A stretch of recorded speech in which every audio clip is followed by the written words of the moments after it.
Oh, wait. I don't use Reddit, guys. I'm not used to it.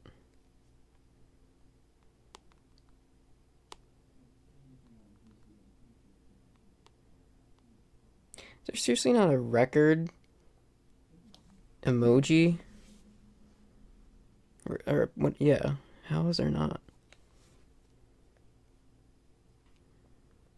Let's do that.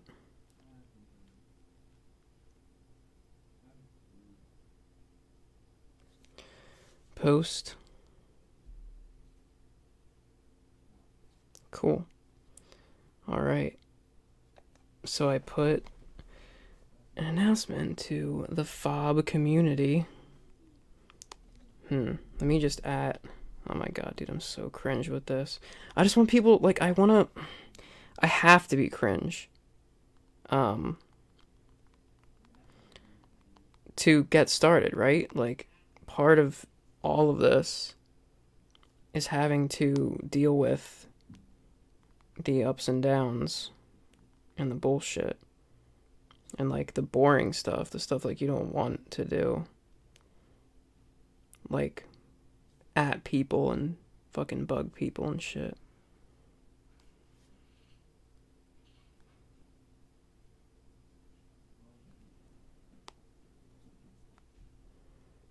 Cause like I know when I see people doing this shit, drives me nuts. Did I not even fucking?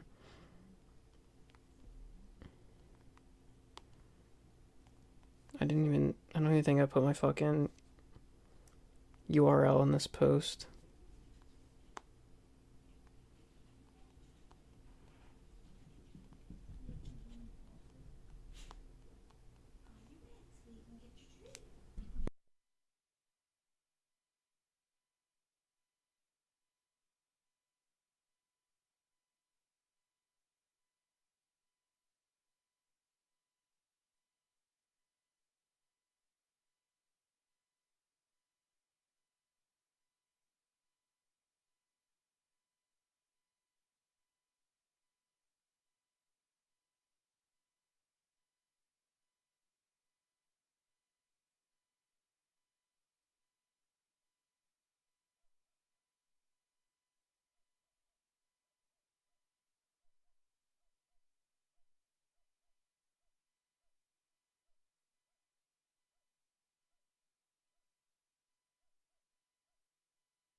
Where's my chat on this thing? How do I pull that shit back up?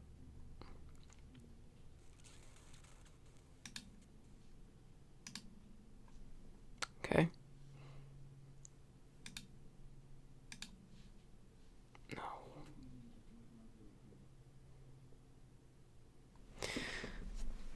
Okay. Alright. Why can't I, like, get my chat up on OBS, though? See, guys? This is why I'm new. Okay? I'm new to this. I don't remember how to get my chat back up.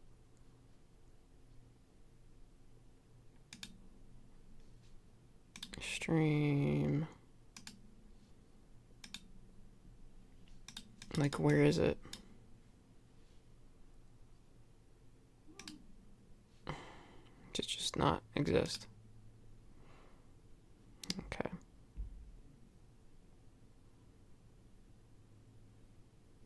Interesting. Interesting.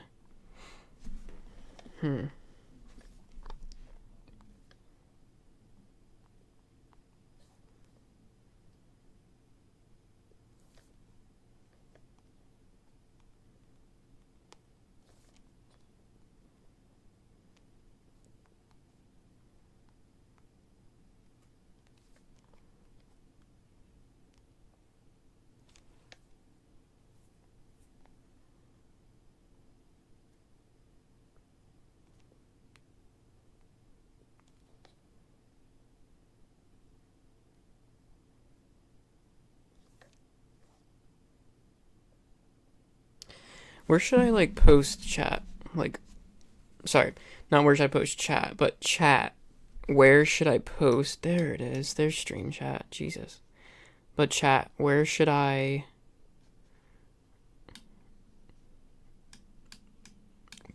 post, like, to promote this? Like, should I put something on TikTok? Like, it's just such a annoying thing to think about. I hate promoting and shit. Guess I'll add a story. Can you even add a link on here?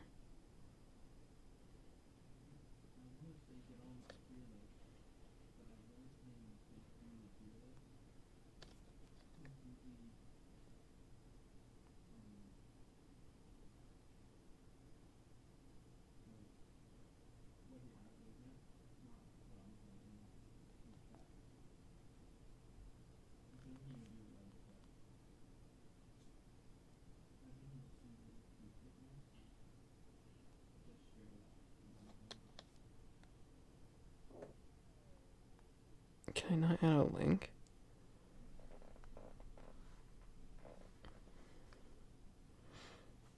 Okay.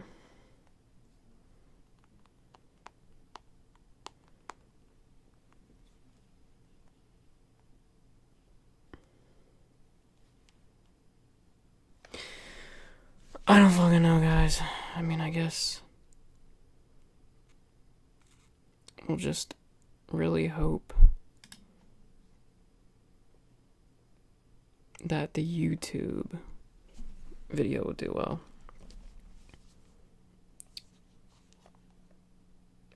Because, well, let me comment on the one post I made.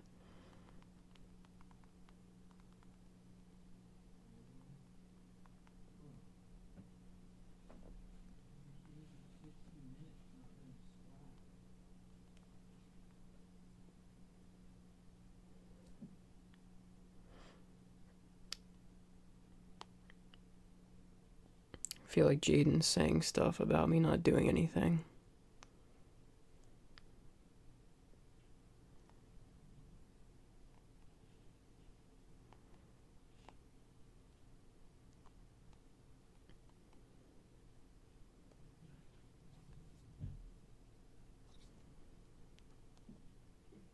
But there's a reason. It's because I'm trying to reach out to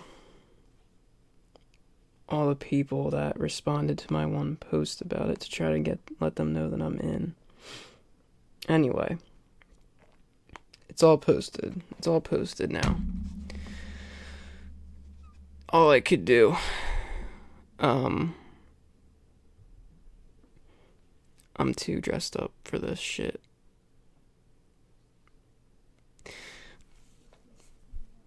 I'm not used to streams where I gotta actually, like, talk. I gotta get used to doing this shit because I'm not super. Okay, fuck it. Let's do it. All right. How do I want to look at this? Okay. So, Just make sure my mic isn't too loud. I feel like it's too loud. Just want to double check. Hang on. And then I'll get started. I just want to make sure we're good.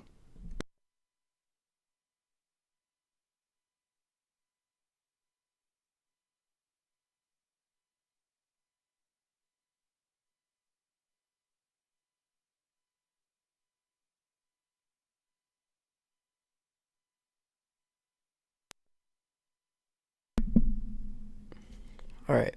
Are we good? Mic test, mic test, mic test. Mic test, mic test, mic test. Yes, we're good. Alright, alright. Let's get started. Let's turn this shit off because it's being annoying. Okay. Alright. So, first of all,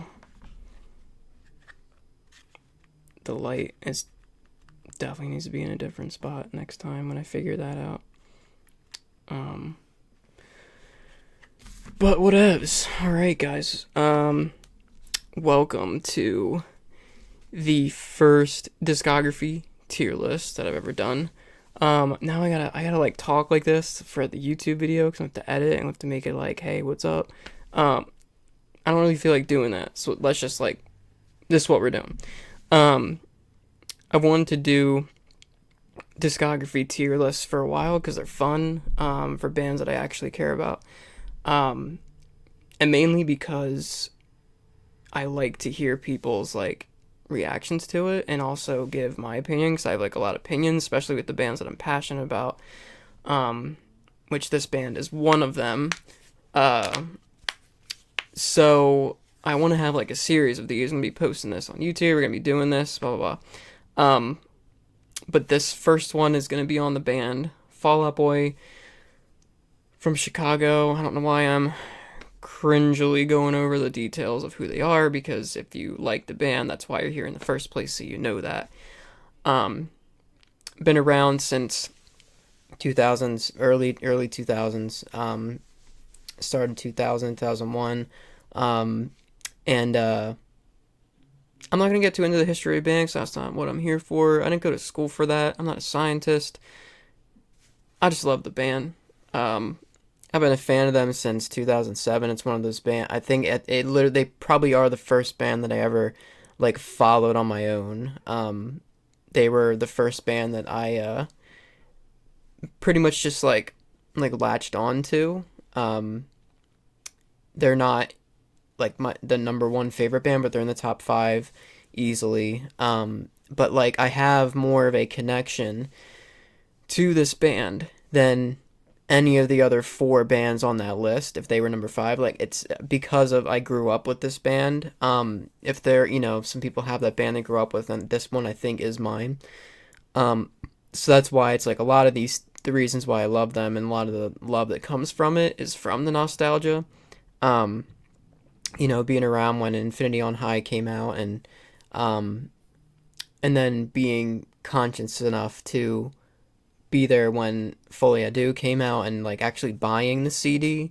Well, I didn't probably fucking buy it. Probably asked my dad to fucking buy it or something like that. I know that's what happened. Like I still remember walking past like FYE and seeing the poster for it, and when you think about that, it's weird because again, I'm not getting to like the history of the band. If you're watching this, you're probably a fan. So like, they just came off of Infinity on High, which was considered their best album. And they came up with this next one. I don't know why I'm probably talking about one, but they came out with Folie à Deux after that. And I remember looking at like posters, like they were all over the place because they were bigger than ever because of that album that just came out. And like I remember all that shit, and it's crazy. But I'm gonna be real with these opinions, guys. And I know some of you guys aren't gonna like it, because I already know where some of you guys, like the majority of these people or the fans, are gonna put these things, and I'm gonna burst your bubble in some of them. I'm gonna try to give you concise reasons. I've listened to the band enough a million times over to have to like listen to them again over to give this opinion. I listened to Say Rock and Rollin' Up again over the course of these last 3 days. Even though I have a million times, but just to give a an accurate in the moment review of it. Not even review, but it's just a ranking that's fair. Um, just to make sure it's accurate. Because the first three, whatever, first four, like that's I already know where they're going. Um, but yeah, so this is what we're gonna do. Um, we're gonna start from bottom to top and go from there. Uh, so usually what I think people what the general consensus is that I'm like gathering from people is they think American Beauty, American Psycho is the worst, which in my opinion is wrong. Um, very wrong. But it's a very clear answer. And I was going over this yesterday. Like I was curious where I was gonna put this. It was gonna be on F or D, for sure. Um, so when I put something in a category, I'm gonna explain why. But I still have to like. I was saying yesterday that none of their albums are a complete failure because I think to put something in F, the whole thing has to be unenjoyable. You know what I mean? Um, like in fairness, I feel like an F is just like a complete fail. Like nothing about this thing was cool, nothing about it is good, no song on it is good. Like, and that's not true with this album. It's not true about the design. It's not true about the tour. Like, I try to factor in so many other things when I'm doing something like this. I'm gonna just tell you right now, I don't think any of these albums are gonna go on F tier. So this is gonna go on D. And why? Some of you might ask, because I feel like this album is getting a weird amount of love, if that makes sense, recently. Like ever since like the Tour Dust tour, everyone's like, oh, I want Mania on the 8 Ball song. Which if you don't know, the 8 Ball songs are the songs that Fall Out Boy picks randomly, even though they know what it is. But like it's meant to be like a surprise, and they've been picking like deep tracks to put in there that they haven't played that much of, and they didn't really put any Mania in there, with good reason, because it sucks. But so many fans are like, oh my god, we need justice for our baby. Like, I'll never understand how people can defend this album, like at all. Um, and I'll go into my reasons why. Number one, like I'm just gonna go off the stuff that comes to the top of my head, and I'm not gonna like pretend like I'm some music expert, which I'm literally not. So what I'm about to say is not gonna be like, oh, I know best type bullshit, because I don't at all. Um, but to me, when I listen to Mania, the number one thing that I think about is horribly produced, horribly mixed. Patrick's vocals are good all the time. I'm not saying his vocals aren't good, but the mixing of it is horrible. And my main example that comes to my mind is Church, on the track Church, which honestly is one of the bright spots on the album in my opinion. Um, the whole part, and I'm being really specific just so you guys can understand, but the part that comes to my mind first is the part where it's like the I'll get on my knees, uh, and then does his like falsetto, or he's like, yeah, he's like, oh my god, dude, I can't do it, I can't even do it because it makes me cringe. Um, but it's the bridge when you would feel like there's a guitar solo that's gonna come in, but like there's not, and the whole part where he's just like, I'll get on my knees, yeah, I'll get on my knees, and does this thing. Um, it's late, guys. I'm not about to wail. And I don't feel like dealing with the mixing of the microphone.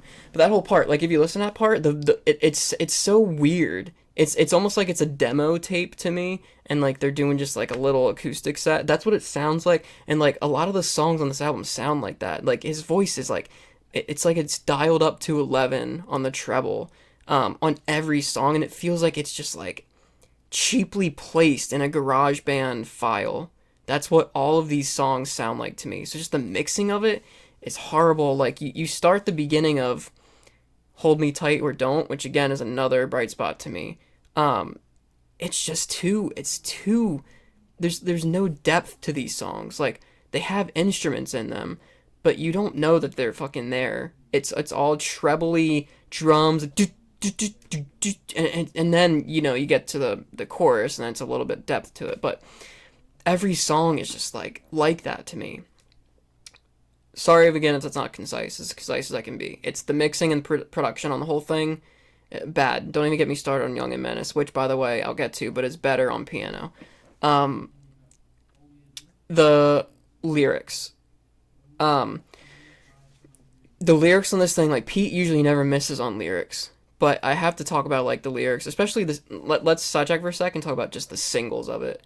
The singles, Champion, Last of the Real Ones, Young and Menace, and then I guess Hold Me Tight or Don't was a single, and then Church. But in my opinion, when you start getting to 4 or 5, even 3 singles from an album, that's when you're like, what are you doing? Like, can you not decide which one was going to be good? And that album had like 5, which is ridiculous. Which a lot of their albums actually have, but like more than half of them are bad. Um, I hate, I despise the song Champion, guys. I hate it. It's corny. The lyrics are lazy. The production bad. Like, I just don't even really want to talk about that song, but horrible. Like, just it's too easy, right? It's too easy. It's too simple-minded. I hate the chanty songs like that. Centuries, there's something about it that makes it better. There's a little bit more depth to it. Like, it's a little bit unique. Champions doesn't. It's not unique the way Fall Out Boy is in any way. Like, the lyrics are basic. It sounds like something that, like, oh my god, like fucking what's that? Like, Imagine Dragons would fucking write, who are jokes. But anyway, The Last of the Real Ones, decent live track, but again, just reminds me of Champions. It's just a another chant song, which like, don't we have enough of those in general? And with Fall Out, we didn't need that. Young and Menace, guys, like, honestly, when this album came out, I was excited for it for many different reasons. One of the dumb reasons why is because it's purple themed, and purple's my favorite color, and I just fucking love the design.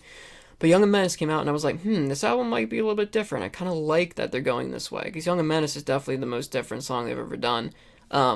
And when they put that out, I was like, okay, this will probably be pretty cool. Like, this album's going to be different. It's going to be decent. And then just kept coming out, and I was like, well, fuck, this is going to be a single-driven fucking mess of an album with random ones sprinkled in there that could be decent. So the singles, horrible. And when I say the lyrics, guys, when I talk about the lyrics, no lyrics really stick out that much to me from this album, where usually when you listen to Fall Out Boy, like, the lyrics stick out. And just not enough for me there in that category either. But to me, just like overall, I feel like I'm spending too much time talking about this, but it's the low ones that require more explanation, in my opinion. But the whole thing, I want to say some positives first. So you guys think I'm not just bashing it because I want to. So positives. First of all, the tour was awesome. The tour that they did with it. The production of it was cool. Everything that they designed around it was cool. The llamas and the color scheme and the pop-up shop that they had, or the like experience thing. That was cool. The design of the cover, like, I love it. And some like highlights on the album are good highlights. So don't love, Hold Me Tight or Don't, and Church. They're likes, not loves. The real good songs on the album, only good songs on the album, to me, is Heaven's Gate and Wilson. And I'm hesitant to throw Bishop's Knife Trick in there.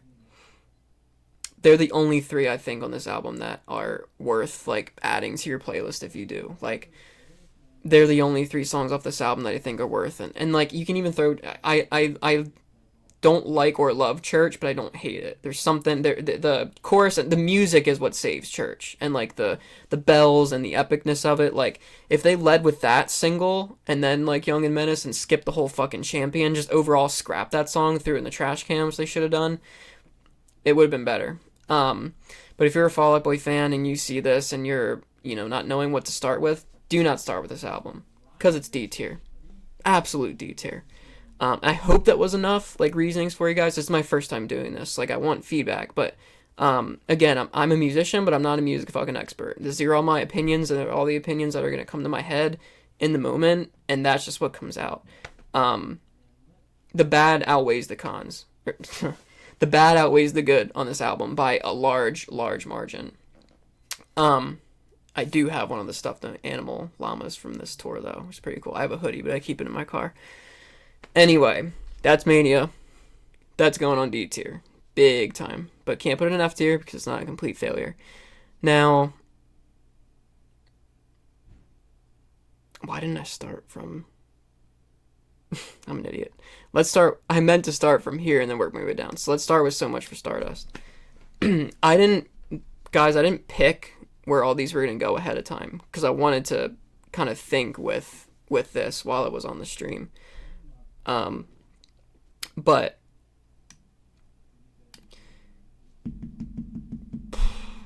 I'm trying to put aside the recent feelings of it because like it's new. The tour has been the best tour they've ever had. Like it's a lot with this album that it has going for it. But when you think about the albums that I'm gonna put in A tier or S tier, they're still not on that level. So like I feel like I have to fairly put it at I fairly have to put it at B tier. I put it at B tier because, like I just said, when I factor in the albums that I'm going to be putting in A and S tier, it's not better than those albums. And I don't even think it's on par with those albums. So I'm thinking that's where that's going to go. But honestly, guys, like, I'm thinking about putting it in C tier. When I really think of the songs that are on there, but I'm not gonna do it. I don't think I'm gonna do it. I think maybe I'll revisit it after I'm close to the end here, but that's where it's gonna be. So Much for Stardust, like when they first came out with Love from the Other Side as a single, first thing I thought of is this kind of has the instrumentation of Infinity on High and Below in some ways. It had like a feeling, and I think they said this too. It had a feeling of all of their previous stuff. And they forgot about the post-hiatus shit and went back. And it's because they got back with their original producer, and they made magic together with him instead of trying to do their own thing, which was the downfall of Mania, because in Mania they did a lot of the stuff on their own. And it's kind of like with Panic at the Disco, but let's not get into that to be right now because that's a whole thing. But with this album, like, I was excited with that single. They came out with Heartbreak Feels So Good and Hold Me Like a Grudge. I can't talk tonight, but I don't love singles, guys. The usual single, which Fall Out Boy used to not make usual singles. Now that's all they do, and then they throw one in that's kind of different. But when you think of like singles on their older albums, it's a whole different story. But so I wasn't a huge fan of those two after Love from the Other Side, but like it still had me. Where like, hey, I like the direction that it's going. I like the sound of this. I like that I can hear instruments. I like that I can hear depth to it. Like it's not just a trebled mess. His vocals sound natural. They don't sound ridiculous. Like they don't sound tuned up to 11. Like, so that was my first impression of it. And then when the album came out, and like you saw, like we knew that there was gonna be an intro song, which is awesome when an album has an intro song. You know that they took that kind of seriously and they took the concept kind of seriously, even though it's a skipper. The fact that they even did that just for the experience of the album is crazy. But the whole, when I heard this album for the first time, so when they were they posted like these little clips on Instagram of each song. When I heard I'm My Own Muse, Flu Game, So Good Right Now, which is such a fun song that people hate on way too much. When I heard like those songs specifically, I was like, holy shit, this album's gonna be the best thing they've done since Folia Do. I think that's where I'm gonna butt heads with other fans, is how they feel about the post hiatus stuff, because that stuff is like, you'll see. But anyway, the first impression of this album before it came out and after is great. The tour was amazing. That's where I got this hat. I saw them in, was it New Jersey? I think I saw them in Jersey. Um, and I'm going to see them in March in Baltimore and Madison Square Garden, and I'm fucking excited. Downside was they didn't play Bang the Dole Drums on my original tour date that I was at, which kind of pissed me off. But I got Pave Love, and Gay's Not a Synonym for Shitty, 27. It was still a good set list. And I'm excited to see and hope I get the songs that I want in the next two shows. I'm seeing two shows. Hopefully I get something there. But anyway, guys, the album. The lyrics went back to the way Pete used to write lyrics. They're weird. They're different in some ways. They're not. I shouldn't go as far as saying that they're back to normal, because they're not back to normal. But they were a little bit more different than they were in the lazy written mania. They were back to, something I wanted to listen to, something I didn't, understand, which you don't understand a lot of stuff until you break it down and really try to dissect what Pete is going through. Or not going through, but what he's writing about. But the biggest thing with this album, guys, is the music with it. They went back to the classic, like, harder guitar. You could hear the heavy bass of his guitar. Andy went crazy on the drums. You could hear the drums. And I hate doing reviews and being that guy. It's like, oh, you can hear the instruments. Trust me, I do fucking hate that. But in their case, with how long we went without being able to hear a lot of that, and how they were that way for so long, it was refreshing to get back to that a little bit, right? It's not like I was yearning for them to do that or need them to. They can make a fucking techno album and I'd still listen to it. But it was nice to go back to what made me fall in love with them in the first place in this album. And, this is an album that, like, I wouldn't recommend it first, but I'd be like, hey, if you're new to the band, like, this album is pretty good. It has its ups and downs. So the downs, some of the songs are a little bit too simple, which, is a very, very niche complaint. But that's just how I feel about some of them. And I'm not a huge fan of the singles, like I said, besides Love for the Other Side. Like, I don't like the basicness of Heartbreak Feels So Good. Like, I don't like a lot of chant songs. I really don't. I think that's my problem. And Hold Me Like a Grudge, like, is the most different, I think, between those two. Hold Me Like a Grudge and Heartbreak. Like, Hold Me Like a Grudge, I think I like a little bit more because I like the bridge that Patrick did with it, with the quick vocals, and it's a different thing, and but the singles, like, I think there were other songs on there that could have been singles. And like, I think the thing with this album is as with age, like, as time goes by, I slowly understand what people were saying, that some of the songs are just, like, not, like, they're not, how do I put this in the words, guys? Again, I'm sorry that I'm not, like, a master. I'm trying to, like, put what's going on in my mind into words. But, and I hate using the word simple, but that's the only thing that's come into my mind right now. It's just, like, some of it's just a little too simple. And, like, I wish they would go back to the way that they wrote and made songs, like, back, like, Within Infinity and High and, like, Foley and Cork Tree. Like, and I don't want them to be a band where they feel like they have to be stuck with who they were. That's not what I want. And I do think they got a perfect blend of the old and the new in So Much for Stardust. I really do, guys. I do. I guess I just gotta get used to it. But it's just the lack of some of the, there we go. Yoha, thank you. Formulatic. That's the perfect word. Perfect fucking word. Thank you. Yes. See, like, you can tell this is my first tier list I've ever done. I've been talking about the band for years and years and years and years, and, like, I'm, reviewing this shit, but, like, I've never done this. So that's perfect. Formulatic. That's I can't even say the fucking word right, guys. I'm so fucking sorry. Formulaic. You guys know what he's saying. There's too much of a formula in this album. But it's not to the point where I can feel good about it being on a C. Like, I do think it's B.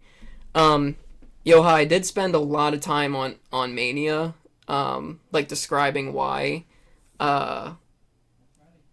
you're not weird. No one's wrong. No one's weird. No one. That's the one thing I'm gonna get across. Because the one pet peeve in my, not one pet peeve, but one of my main pet peeves in life are people that think their opinions are facts. Ew, dude. That just sounded like Ben Shapiro, guys. That's not what I meant. You know what I meant. With music or opinions on music, when they're like, oh, that this band is bad, or hey, that music is bad, and they expect you to like think that that's just what it is. You know what I mean? That's what I meant by that. But with Mania, for me, just a quick summary. I just think it was lazily written. I think it was horribly mixed and produced. Way too trebly overall. The singles are horrible in my opinion. Minus, like I liked "Hold Me Tight" or "Don't" for the. I'll go back real quick. Like I keep bringing up that song. I love the harmonies in that song. Like I love the dance. I love the dance. I love dance songs like a lot, and that's one of them. But the songs I do love, they didn't highlight that much. And yeah, I do want to like emphasize. I did say previously when I was talking about it, there are songs on there that I enjoy, like 3 or 4. I think the only song that I like think is great is probably either Wilson or Bishop's Knife Trick. I think they're the only 2 songs I could consider great. No, not even great, but like better than like eh. But the other ones I like, Heaven's Gate, Church. I'd have to look at the track list to see if I'm fucking missing anything, because I feel like I am. My god, guys, I'm such an idiot.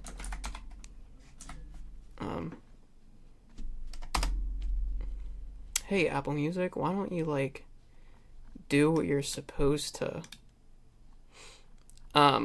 Here we go.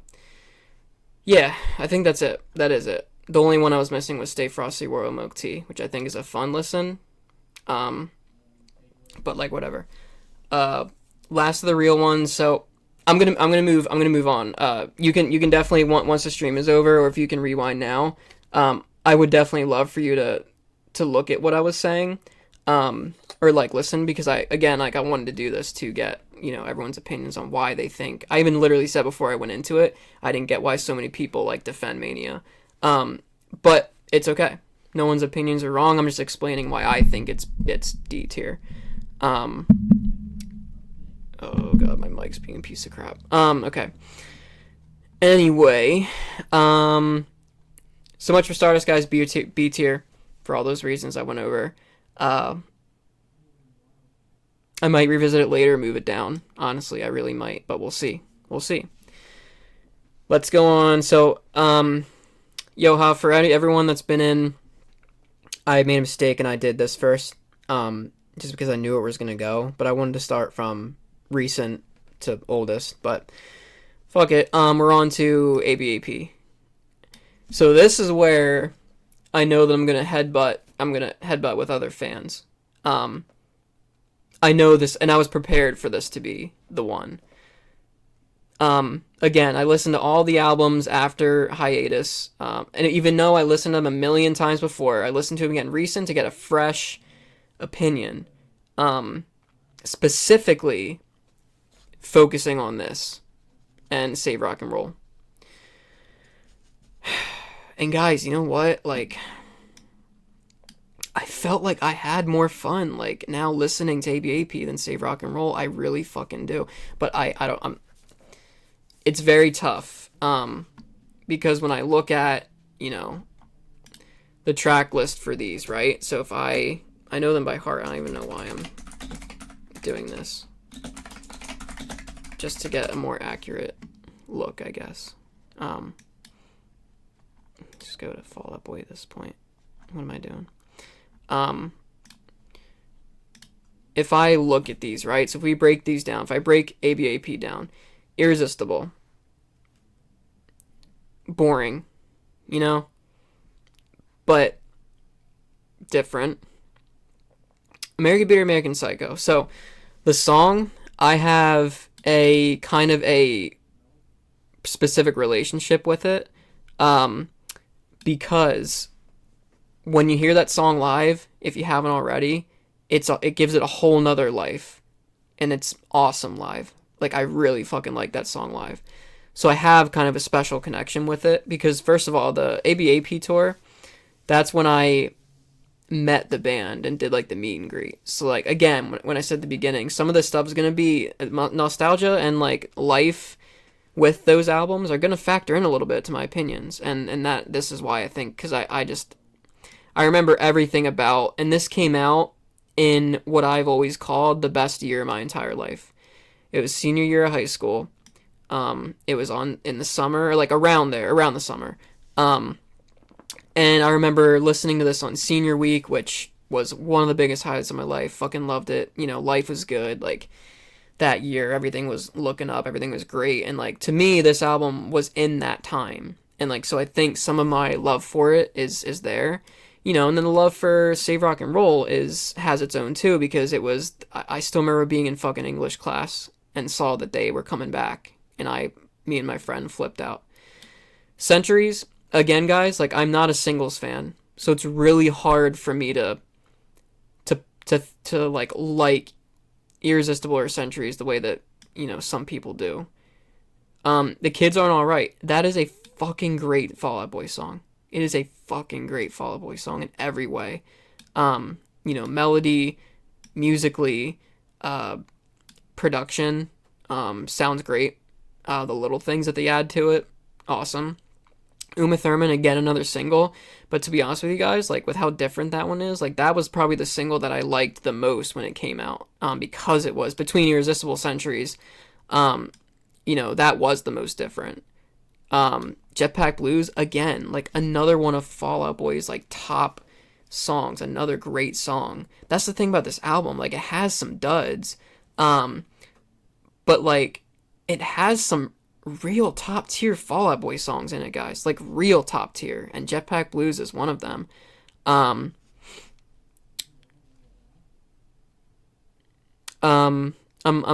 reading your comments. I need, yeah, I'm gonna read it in 1 second. Novocaine, which I see you mention in here. Novocaine, another great song. I could do without the whole beginning nonsense. Too fucking loud and abrasive. Like, it's too much. I don't like the way they mix that. But you know, the pre-chorus, banger. The chorus, amazing. It's his falsetto is great. What's the bridge to it? The bridge is epic, which leads into the final chorus to it. It's great. 4th of July, another great song. Favorite record? You know, wait, let's go back to 4th of July a little bit. I know, like, Fall Out Boy, like, did a lot of samples, in this era, which they did for 4th of July, and it was cool. It's cool to listen to the actual song that they ripped from, because it fits real well, but that's, again, this album is very well produced, and that's a big deal for me. Like, it sounds good on your speakers. It's not too trebly, it's not too bass, like, it's mixed well. The vocals aren't, like, too in your face, they're not too in the background. You know, as usual, Pete's bass is, like, nowhere to be fucking found, but, like, you still know it's there, at least. Favorite record? Probably at the very bottom of Fall Out Boy songs for me. I can't stand that song, to be honest with you. Major dud. Immortals got old real quick, with all the different versions of it, with it being a Disney song, like, too much. And again, guys, Twin Skeletons. I can probably confidently say this song is a top... I don't think I can say it's top 10. Maybe top 15 song, Fall Out Boy song for me. Which is a big deal, guys, because a lot of Fall Out Boy shit. Like, there's a lot. Everything about this song, from the lyrics, the weird lyrics that you don't know what the fuck they're talking about, the weird lyrics, the production, the guitar in it, but more importantly, guys, that bridge and the harmonies on this song. Like, holy shit, like, this song should be played every single show. They need to figure out, they haven't played this yet, they need to figure out how to play this song. So guys, like, the reason why I was thinking about this versus Save Rock and Roll being, you know, this being above it, is because this has, like, 1, 2, 3, 4, 5, like, top tier Fall Out Boy songs on it. It really does. So if anything, it's hard for me to not like to put this below Save Rock and Roll, which I know so many people would flame me on that. I do. And like I get why. Trust me, I do. Um but when I look at these two, like oh my god, guys, see like this is where I knew that I would struggle because there's no way. No, but see, guys, to me, like American Beauty, American Psycho could be better than So Much for Stardust. This is the hard part. This is the real fucking hard part. Um, this is what makes me kind of want to bump Save Rock and Roll down a peg. Sorry, So Much for Stardust down a peg because I feel like I feel like Save Rock and Roll at least is better than it. But you know what?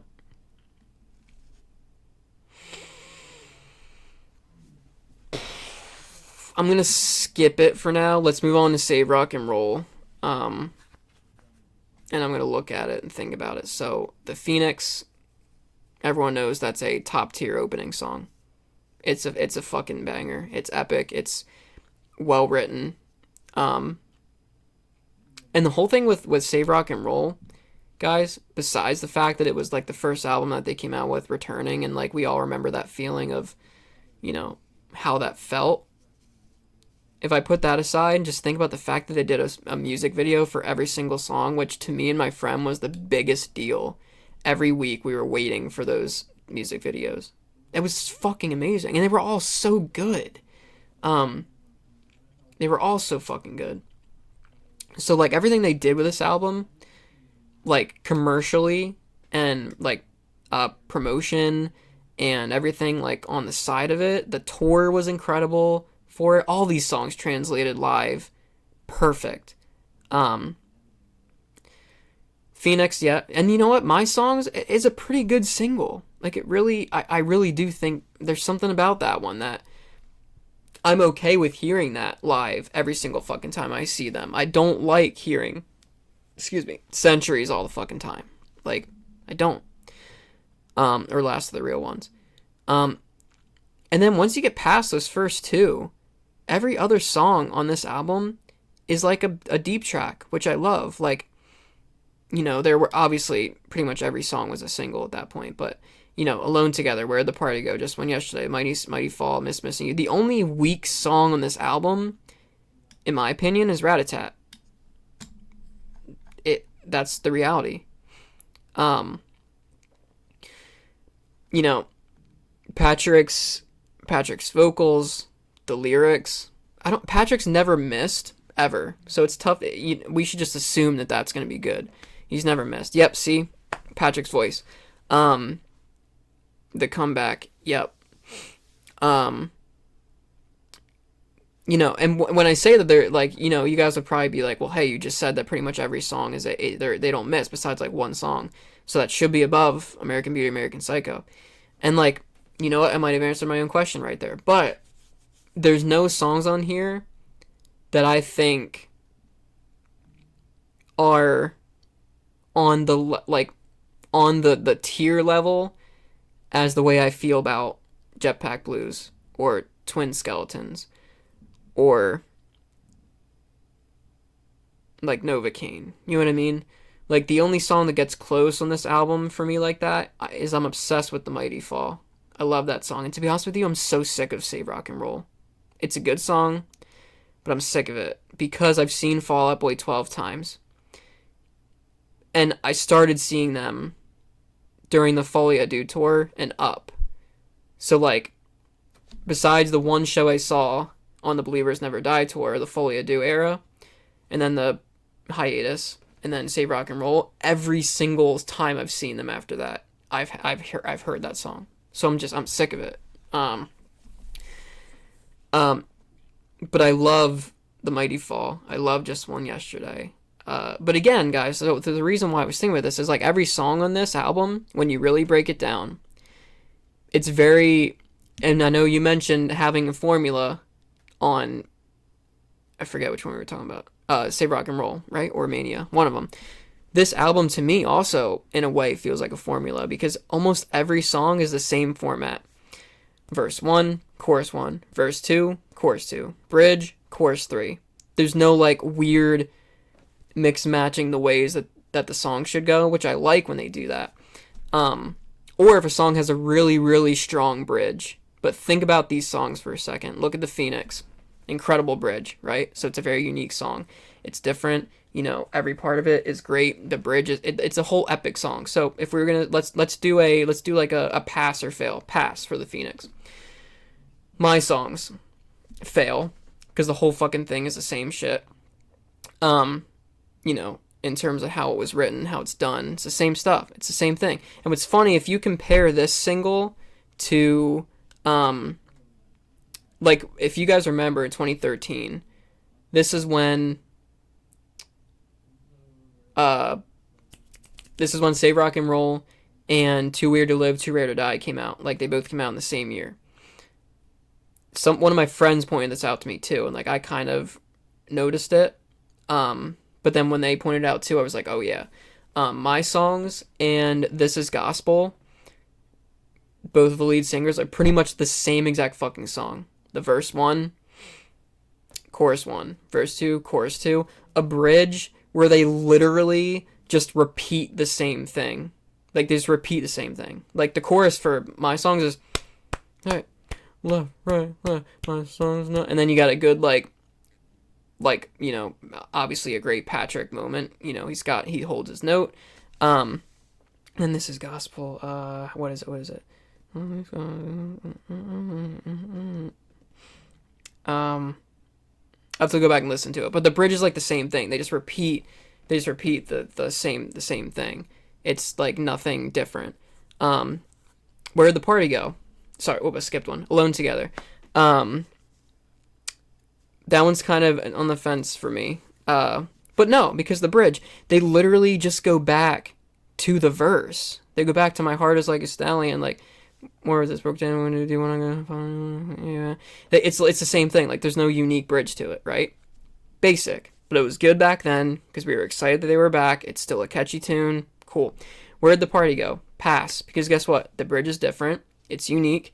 They changed it up a little bit. You got a little Andy's drum solo in there. That's a pass. Just one yesterday. Pass. There's a feature on there. It's good. And like the way that the like I love that. I love her part, and I love when Patrick sings it live. It's still just as good. Pass. The Mighty Fall. Obvious. Pass. Missing You.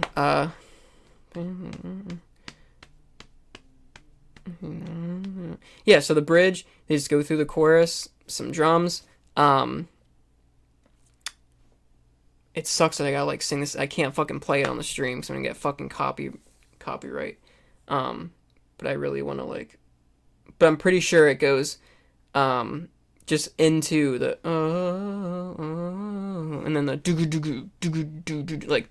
There's nothing special about it. So again, still a good song, but it's basic. Death Valley, great bridge to it. Acoustic guitar comes in, really catchy thing. Young Volcanoes is just fun as shit. I know that's basic, but I love that song. But you know, Rat-a-tat, bad song. Not even gonna talk about that. But you know what? The bridge is pretty. If it wasn't her, it'd be interesting. But Save Rock and Roll, even for the bridge for this, you know, it's Elton singing the "You Are What You Love, Not Who Loves You." It's the same thing, just him singing it. So there's the breakdown. So that's like why, that's where my brain is at when I'm comparing these two albums. Like that's why, guys, that I'm having such a hard time picking where American Beauty, American Psycho would be, and where Save Rock and Roll would be. It's fucking tough. Fuck.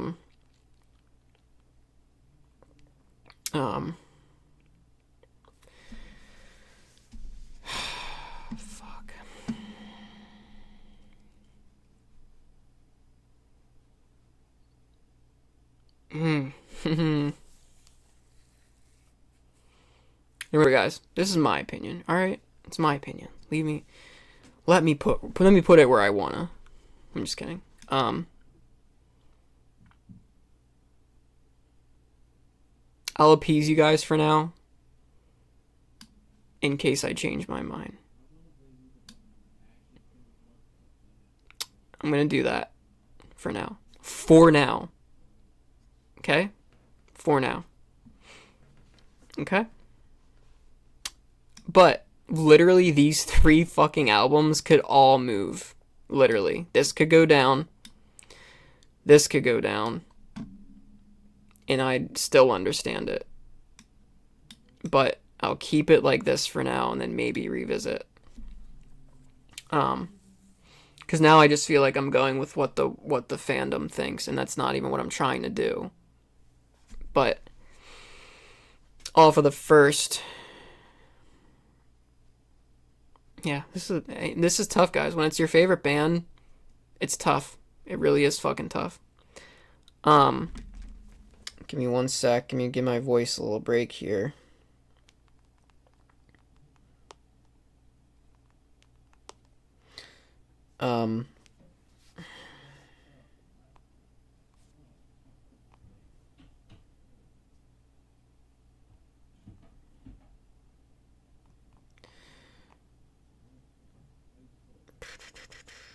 Okay. Let's move on. This one's easy. Thank fucking God. For a second. So, fully I do. I know you guys know where that's gonna go. For me. I know you guys know where that's gonna go. It is gonna go right up there to S tier. I can talk about this album forever. I got this. First time I've ever seen a band live was the Folie à Deux tour. We got this bad boy the other day. This beautiful boy there. We got him. I have the original one from when it first came out, when I got it in California, when it came out. Orange and red vinyl.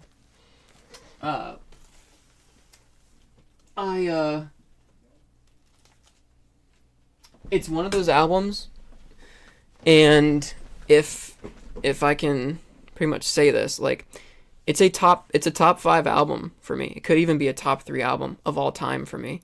And guys, like, music is everything to me. It really is. And I have hundreds, I'm sure we all do, hundreds of bands that we love. But this album, when I think of the sentence, like, favorite, or the just favorite albums, right? This album always pops into my mind. It always pops into my mind. Usually this album comes up.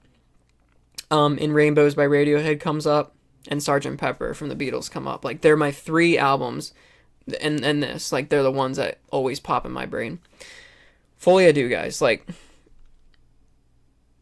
the fact that it got any hate when it came out makes no fucking sense. I mean, it does for the time. And they've talked about this 1,000 times. That it just came out during the wrong time. If this album came out now, it'd be a whole different story. But, oh my god, I don't even know where to fucking start. First of all, I think it's Pete's second best lyrical effort. Second best, which, if you guys know Pete Wentz, he's one of the best lyricists of all time. Don't at me. He is. He absolutely cooked on this. From front to back. Every song has unique parts in it where you can sing them and you're like, I don't know what the fuck I'm saying, but I like it. There's chant songs where, as I said, I hate, but there's chant songs where you don't even know that they're chant songs. Like Coffee's for Closers. Disloyal Order. I Don't Care.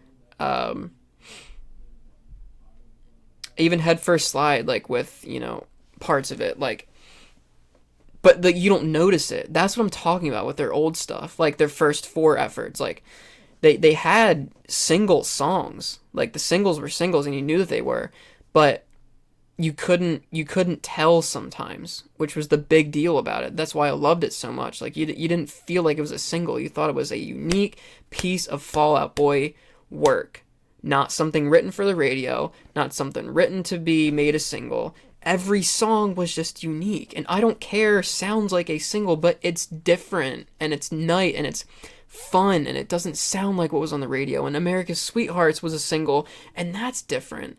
Like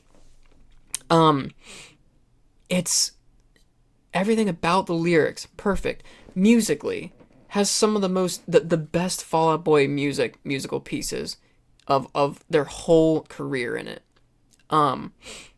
I personally think it's Joe's best album. I think it's I honestly might think it's Andy's best drum outing.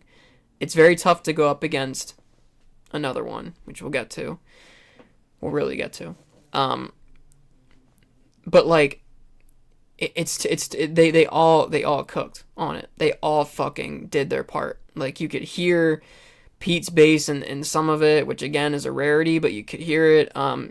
Joe amazing, Andy amazing, Patrick obviously amazing. Let's talk the basic things: the cover, the design, the tour, the singles that did come out. Like What a Catch is I think my favorite Fall Out Boy song, guys. I really fucking think so. And I've wrestled with my favorite Fall Out Boy songs forever, and that one always seems to be in the top 3 or the top 1, like always. And I'm just gonna say, like, for the sake of this video, I think that's my favorite, for many reasons. Number 1, like the video, amazing. The lyrics to it, amazing. The ending to it, incredibly emotional, which you guys know how it is. They basically insert other like band members of other bands to sing parts of like their hits in it. Yoha,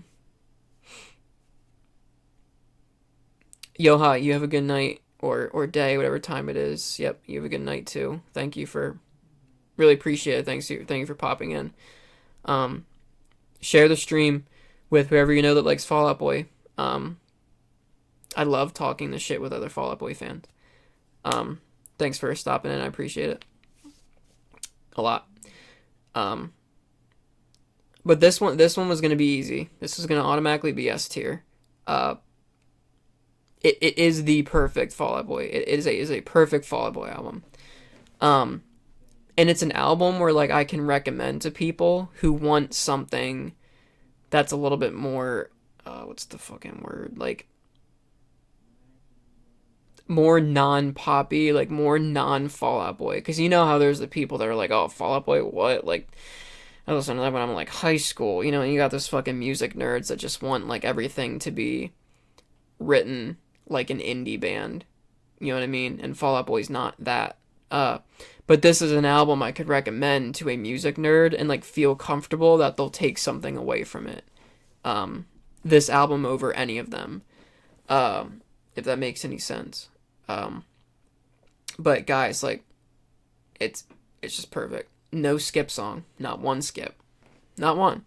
And the one that's closest to a skip is still a great song, which I think is West Coast Smoker, which is the closing track. But it's still a very good fucking song. But I do think it's the weakest of all the songs, including the bonus tracks, which are all fucking good. Between Lullaby, Pave Love, all the acoustic versions, like I Don't Care and America's Sweethearts acoustic, they both sound amazing. And Patrick, if you want to hear his vocal abilities, both of those songs on acoustic sound fucking incredible.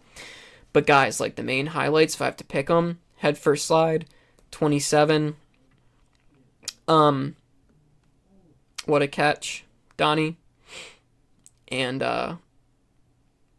if I am only picking like 3, they'd probably be my top 3. But If I add another one in there, just Ship Gold Standards, another fucking song with an amazing bridge to it. There's no skip songs. So this album, I can't really even possibly tell you which one's better. Like, they're all fucking amazing. Tiffany Blues, Whams, like, oh my god, guys, like, the features in this song, like, they don't even credit them, so you can't even tell that it's $20 Nosebleed. Like, Jesus, like, Brendan Urie. You sometimes you can't even tell that there's other people in it.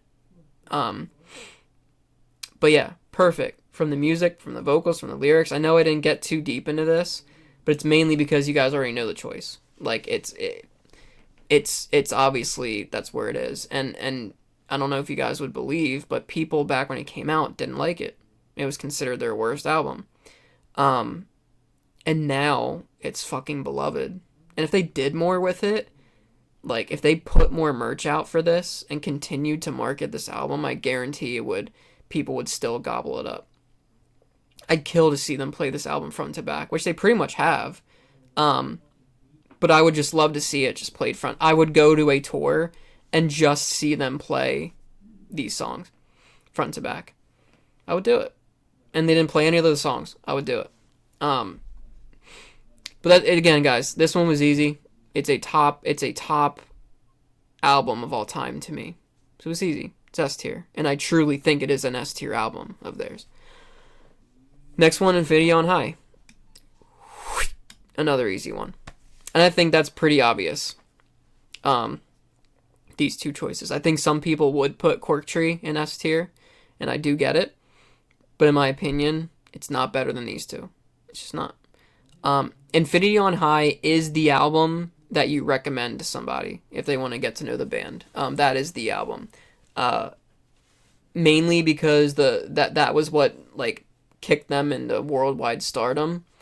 It has the main songs that everyone knows. Beside, Cork Tree has Dance Dance and Sugar We're Going Down, but Infinity on High has Thanks for the Memories. It has Thanks for the Memories and This Ain't a Scene. The two incredibly popular songs. But again, this is an album that has no skips. It has no skips. And that's an S tier album. No skips. Great lyrics. This was the album I was saying was Pete's best lyrical album. 100%. The lyrics make no sense, but make perfect sense all at the same time, but in, like, the best way out of all the efforts. The musicianship in every single song, every single person stands out in their own way in more than one song. Like, Andy, his best. It's tough between this and Foley. I think it's very tough, but if you factor in the bonus tracks on Infinity on High, I'd probably say that it's Andy's best drum outing. I think it's Joe's second best guitar outing, and I think it's Patrick's. I think it might be Patrick's best outing too. I really do. Which I guess I should be putting this kind of like this. It's kind of because my favorite album is Folie à Deux, without question. But if I think about the impact and where the album should lie, I do think it is their best, most well-rounded, produced, written, done, like, album. And I think everyone would agree with that. I really do think everyone would agree with that. I think the only one that comes close is Folie à Deux and maybe Cork Tree. But guys, Infinity on High, like, from track 1 to the end, perfect. It starts off with Jay-Z, Counting Them In for Thriller, which is a amazing opening track. Goes right into Takeover, and this album has so many deep tracks that are amazing songs. Like, you have deep tracks that are good. The deep tracks on this album are fucking amazing. Because you've got, I think, personally, these are the deep tracks. I've Got All This Ringing. There's more to that title, but I don't feel like saying it. That's a deep track. Incredible. The Afterlife of the Party, I think, is like my second favorite Fall Out Boy song of all time. That's an emotional wreck of a song. That album, that song is fucking incredible. Golden, a beautiful piano piece. And Fame, Infamy, like, but ignore those. The first three that I said, I've Got All This Ringing, Golden, and Afterlife of the Party. 3 deep tracks that are just 10 out of 10 songs. And it's tough to get a 10 out of 10 song, let alone an S tier album. This album does that. Like, it's literally a like sister album for me. It's very tough to pick between these two. I know what I would pick. Folie à Deux is my favorite album. It's just how it is. But I do think Infinity on High is literally in the same category. I really do think it is. And again, guys, like the reason why I'm not spending too much details going over these top ones is because they're pretty obvious. But the main thing is it's the best lyrical album that Fall Out Boy's ever done. I do think it's the second best musical, like musically. It's you know what? It's the best musically produced and composed album that they've done. Taking the guitars and the drums and perfectly working with that. It's pretty. How could I have forgotten Bang the Dole Drums when I just talked about it earlier? That song is a top 5 song for me.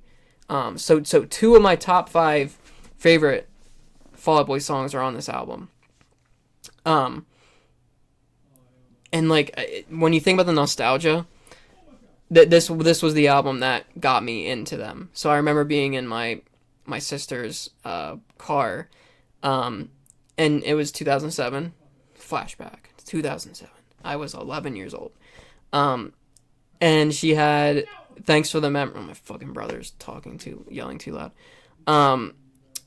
Thanks for the Memories was playing in her car, and I heard it for the first time, and it was the first time I ever like fell in love with the song. And I remember literally, I can see where I was, how I was sitting in the car, how like when it came on the radio, what my face was when it fucking came on, how many times I told her to play it again. Like, it was one of the first songs I had on my little Walkman. I had that song like 17 times downloaded from LimeWire until I got the CD. And I would play it to fall asleep to on repeat. I had this little CD changer, like speaker thing that was right over here on the floor, and I would play that album over and over and over and over and over again, to the point where like every song has its own like fever memory to it, if that's the word. Like every song like makes me think of something. That's a big deal. And that's what makes me put that up there. I think I still have the CD. I think I still have the CD in here.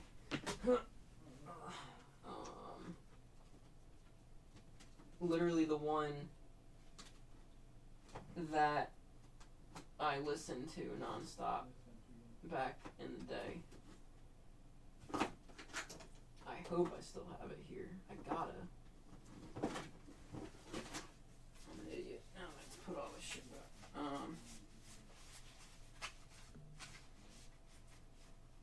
Yep. There it is. Perfect. Let me show it to y'all. Put this back up. So there she is. It was the gatefold one that comes with the Terra cards. Is that what they're called? Terra cards. The CD's not in here. It's in my car. Like up in like the visor thing. I'll never fucking use it because I don't listen to CDs. But I still have the case, and I also still have, oh my god, I still have the case of Foley, nice and cracked and everything. Just, you can tell it was used to death, still in there. Pretty well taken care of, if I don't say so myself. But literally, these two babies were on repeat, non-fucking stop. Back when it first came out. I have too much stuff, guys. I do have way too much stuff. And I'm so like anal about my stuff too. Like putting it back properly.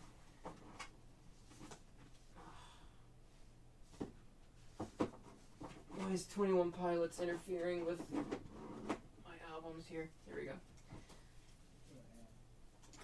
Put this shit back. Ugh. Anyway, guys, I got off track.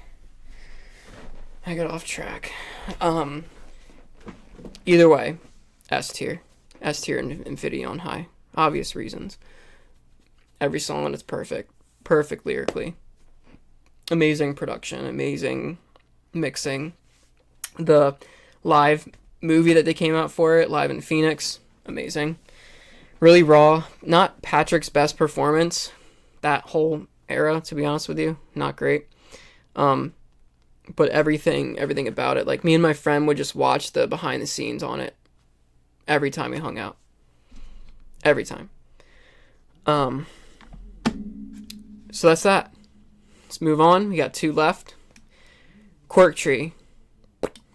Obvious. This album probably took me the longest to, like, get to, because when I started liking the band, I was too into, Foley and Infinity, and then Beyond the Hiatus. Obviously, I listened to it way before then. But it took me the longest to start to appreciate and understand what people got. Because, you know, when all you hear is Dance Dance and Sugar We're Going Down, like, you want to fucking throw the CD out the window. But when you look past those songs, like, you know, you listen to the opener with Our Lawyer, and then you get songs like Get Busy Living, Get Busy Dying, I Slept With Someone in Fall Out Boy, ... This is where the names were, like, way too long, where it was just annoying. But I still love it, and I miss it. XO, Nobody Puts Baby in the Corner. Like, this is another album where it's tough to skip any. And I really don't skip many, if any, on this album, but it's definitely just not on the level of Foley and Infinity. Mainly because they were still finding their footing, kind of. It was their follow-up from their debut album.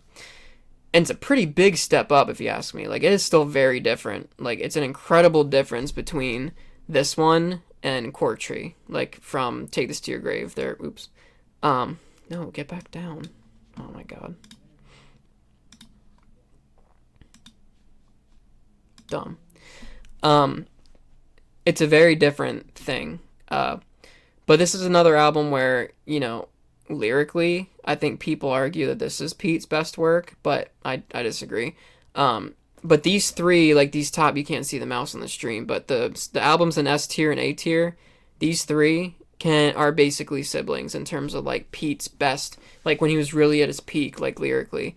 I think they were still finding their sound, like, musically, because, like, when you listen to Take This to Your Grave, and then you go to From Under the Quirk Tree, it's 2 completely different experiences. They're almost like 2 different bands. Because, like, they wanted, at first, they were like this. But then they quickly realized, hey, we can write songs, like, on here, where they're pop songs, but also heavy. Like, they're like, punk, which they loved to play. And a lot of their inspirations kind of inspired that stuff. But, you know, this is when they wanted to have, like, Screamo in some of their songs, which they did, which is fucking awesome. I love that. I love when they do that shit. It was another situation where they had a lot of features without any credits. Like, they had a lot of people working with them on this album in terms of, like, you know, adding features and snippets of each other in there. But again, this is an album to me where there's a lot of deep tracks. Like, the singles that they came out, this is back in the day when they did the right thing and they only put out 2 to 3 singles max. You know, Dance Dance, Sugar We're Going Down. Like, cool, they're the 2 main ones. But then beyond then, like, it's a lot of, like, songs that when you talk to Fall Out Boy fans, unless they're a massive fan, or even if you're just, like, a moderate fan, like, they might not know. Because when I ask a normal fan, I'm like, hey, do you know the song I've Got a Dark Alley? They're like, what the fuck is that? But it's an amazing song. Hey, do you know what XO is? What? I don't fucking know what that is. How? 7 Minutes in Heaven. Do you know what that is? You should, but you don't. It's one of those albums where, like, every song on here is so unique, and, like, this is the stuff that I was talking about that, like, I miss with them, which is why, you know, the songs in the B tiers are there, and why B tier and below are where they are. Like, they started kind of losing not losing, you know what, they grew, they changed, which all bands do, so fuck what I just said about that. But it doesn't mean that just because that's the thing. Like when people say bands have to change, that doesn't mean it's good. It doesn't mean it made it better or it made it any worse. Like you can still fail if you change. You know what I mean? Like you still can. And in my opinion, anything that's not in D and below, like it's not a fail. It's just not as good. Which everything after post hiatus, I don't think is that great. None of it really is, which is what makes me want to honestly put it like this. That's really what I want to do, but I'm not going to, because when I listen to it and I give my honest opinion, like I do think this is kind of accurate where it's at right now. Like I said earlier in the stream, this honestly could probably go down. It really fucking could. But what I've come to the conclusion from listening to him over, I think this is accurate. But again, guys, this could easily overtake this. I'm not kidding. Like, they're too alike for me. Like, I almost want to put both of these here. But on the other hand, are these two albums really worse than So Much for Stardust? That's where it really gets tough for me. It really is kind of where it gets tough for me. I kind of want to take a second now that I have almost all of them up and kind of think. I'll put them back to where they were for now. But again, guys, Cork Tree, another top tier album. If you're looking for something that has like the old, 2005 punk, but also pop punk style to it, Fever You Can't Sweat Out, From Under the Cork Tree, Cobra Starship, like those albums, that's kind of where you want to go. And like back then, these guys were like kings of the castles with that stuff. They were on the scene at the perfect time for that stuff. And then Infinity on High came out, still a perfect time. But then Fully Ado came out, right thing, just in the wrong time. Now their debut, I think that is a clear B, and I'm almost positive with that. But then when in these situations, I think Save Rock and Roll really better than their debut album, or even on the same, like even on par with it. That's where I knew I was gonna probably adjust. Because I love this album, guys. Like, this album, Take This to Your Grave, it's their debut album. It's definitely their heaviest, quote-unquote. It's very, very, very punk. It's a punk album. But I call Fall Out Boy, like, during this era, I call them a punk band with melody. Like, more melody to it. Which melody's, like, my favorite thing about a song. If you have a really pretty melody and you have a good direction. You can actually hear Pete's bass. This is probably the only time in any of the albums where you can really hear Pete's bass. And there's some pretty decent bass, like, riffs on it, which is important to me because I'm a bassist first. Sorry, I lost track of what I was saying. The drumming from Andy in this is, like, incredibly mature for the age that he was at. Like, it seemed like he's been playing drums like basically out the womb on this album. Like he always shreds. He always does. Patrick and Joe, their guitars on this thing. That's the thing about this album, guys. It's a debut album. And it's so good. You know how rare that is? Like, think about bands that really pulled it off, like Linkin Park with Hybrid Theory. That album's groundbreaking, and it's their first shot at an album. I keep talking about Panic. Sorry about that, but it's just because they're alike. So Panic, Fever You Can't Sweat Out, groundbreaking debut album. And now I'm gonna have to try to think of bands, but it's very rare when a band comes out with a debut album and it's good. You know what I mean? Like that good on that level. Because when you look at like the best debut albums of all time, which I'd be curious to kind of see what they would say, like some of those were. because I'm sure they would make sense. God, it looks terrible on the stream. Let's see what they... Oh my god. Yeah, there's the Strokes. That's what I'm talking about. But yeah, like albums like that is just it. You know, Appetite for Destruction. Like, I'm not even going to talk about the Beatles because then you guys will get me talking all night. And I can't. I'm already doing that. I can't be talking about the Beatles. One day, that tier list is going to be impossible. Let's look at the top 10. The Clash. What? Are you fucking kidding me? That's horrifying that they put that so high. Are you fucking kidding me? Okay, whatever. That's fucking classic. Horses, nice. What? Okay, whatever. Classic. This album's incredible. Okay, I don't like rap, so I don't care about that.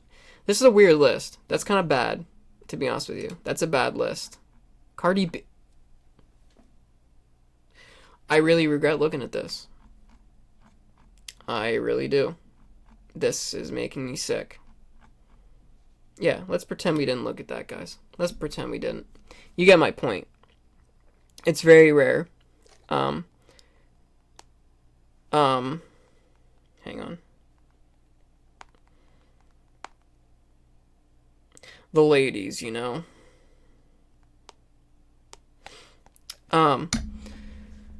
But Net Brawler, hello. How's it going? Do I know who you are? I feel like I don't. But either way, thanks for... No, chat. Don't pause. Either way, thanks for popping in.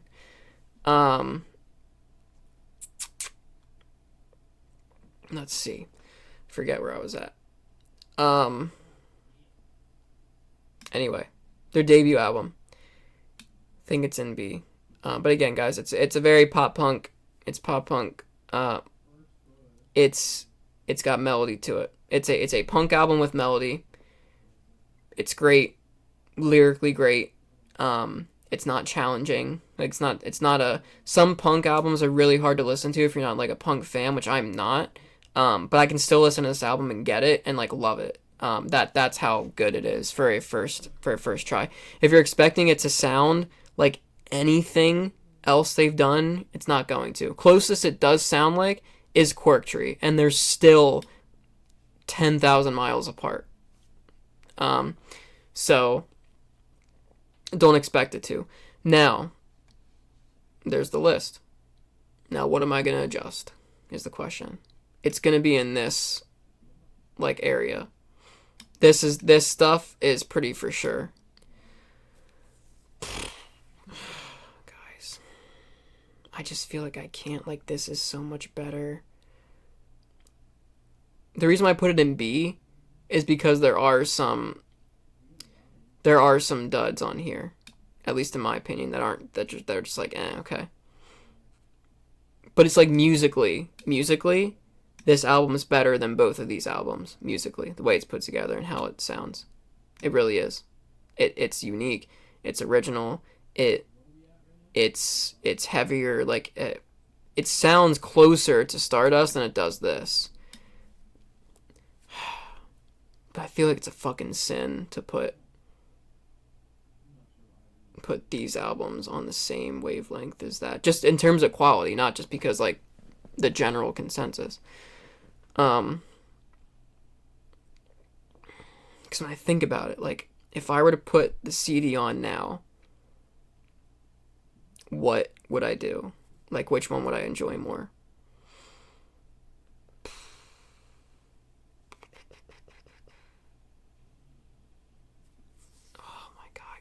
This is hard. This isn't going any fucking higher.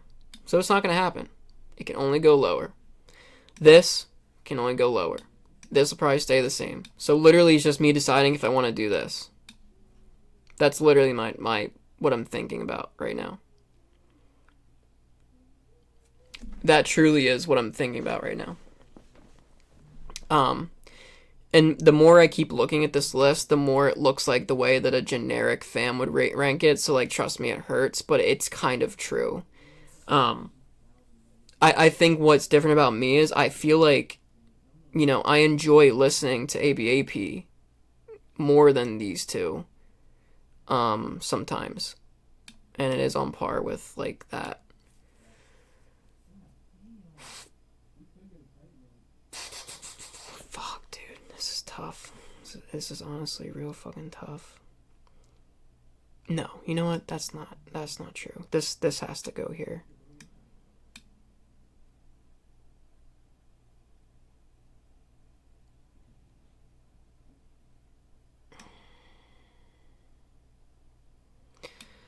Oh boy, chat. This is why I knew it had to be a stream. I don't even know if I'm gonna feel like fucking editing this thing to make it a video on YouTube.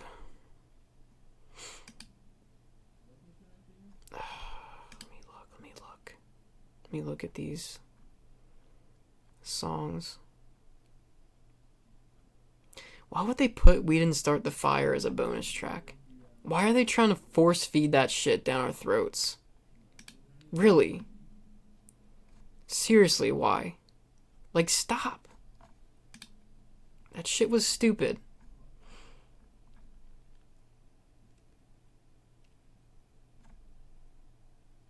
Like, why didn't you just... Whatever, fuck it. It's not worth... Oh, God. I really want this to be right, guys. That's why I'm taking so long to decide. It might just stay where it is right now. The only thing that could move up, I think, to be fair, would be Say Rock and Roll. I feel like these two... Oh, God. Fuck, this is hard. I'm just trying to think of, if I put Take This to Your Grave on right now, and I put this on, what would I enjoy more right now? It's tough. And then if I think about it for this one,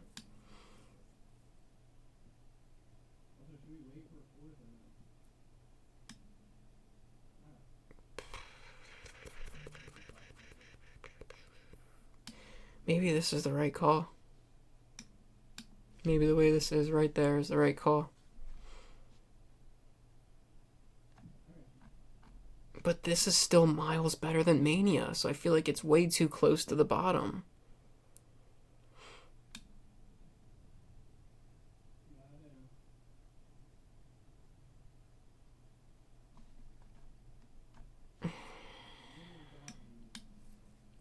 Maybe we'll keep it where it was at. Maybe that's it. Maybe that's the play right there, where it was at. Oh, God. This is annoyingly tough, because I truly can't. And like, I gotta factor in the fact that, like, when Save Rock and Roll came out, I plowed that album into the ground, like, with listening. So, like, when I look at it, I'm like, I really don't feel like listening to it. Because, like, I just demolished that. Like, I listened to it every day, every minute of every fucking day in 2013 and 2014. I really did. So that's why I'm, like, tired of it. Whereas with American Beauty, American Psycho, like, that wasn't on as much of a rotation.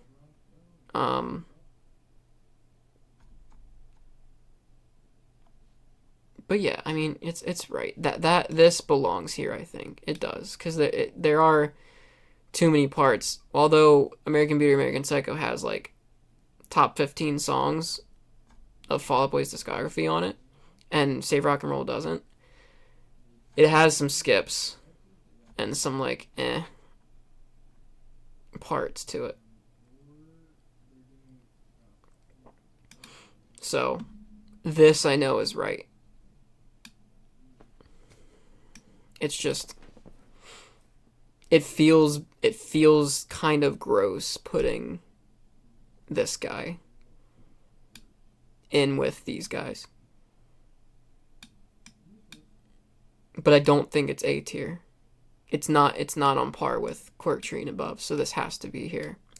Which is the only thing that's making me think about one of these going lower. But these two are better. I think that's it. I really think that's it.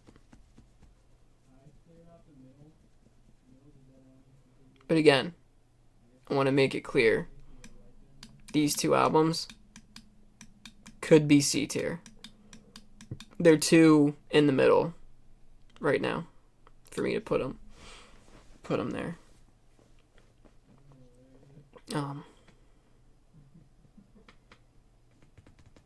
It's just very tough to choose between these two and which one's better. Save Rock and Roller, So Much for Stardust. It's really tough to tell.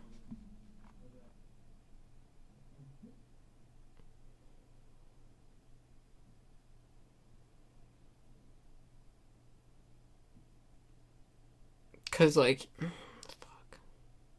I'm looking at the track list right now, guys. Trying to like just.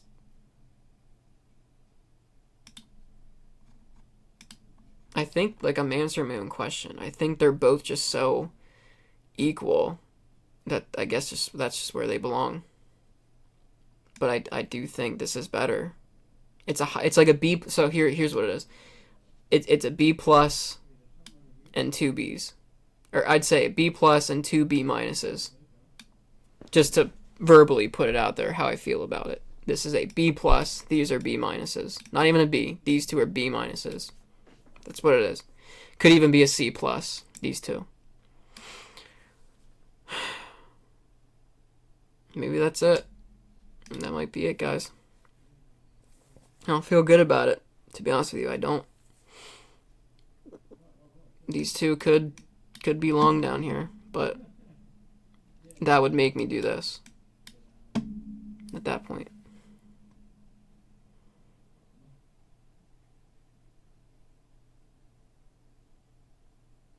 Even that kind of looks a little bit better. But again, I wanted to commit to the fact that nothing can be F tier if it has good songs on it, or has like a couple good songs on it, which Mania does.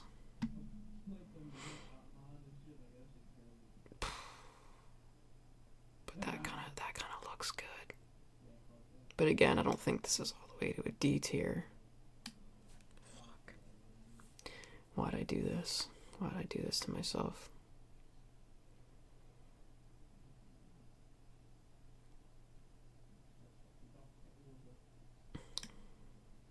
Let's just do it. Let's do this. I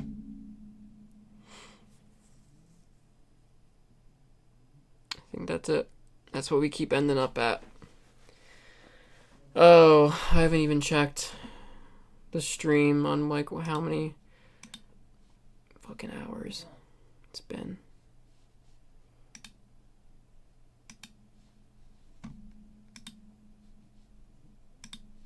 Why is it not pulling it up? Oh, it is. An hour 46. Not bad. Not bad, mate.